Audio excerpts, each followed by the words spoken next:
Lalawigan ng Pangasinan nakatanggap ng isang mobile water treatment. Kasalukuyang ilalagak sa mga district hospitals ang isang mobile water treatment facilities na natanggap ng lalawigan mula sa Metropolitan Water Works and Sewerage Systems noong Disyembre.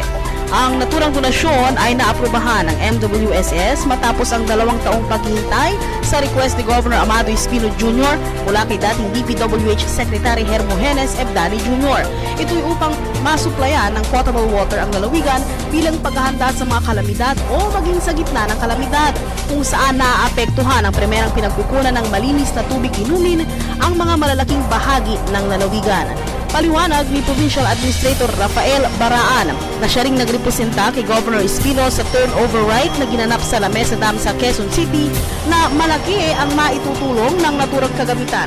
Ito'y upang maihatid agad sa mga kabahayan o apektadong lugar ang malinis na inuming tubig upang maagapan ang posibleng paglaganap pa ng iba pang sakuna sakaling nasa gitna ng kalamidad. Ang naturang mobile water treatment ay kinabibilangan ng pump station na may 15 metrong hose, pre-chlorination, chemical adjustment o pH adjustment, sedimentation, media filtration, activated carbon filter, reverse osmosis at inflatable water tank na kayang magkaroon o maglagay ng 10,000 litrong tubig at kaya nitong linisin maging ang tubig dagat sa food grade category.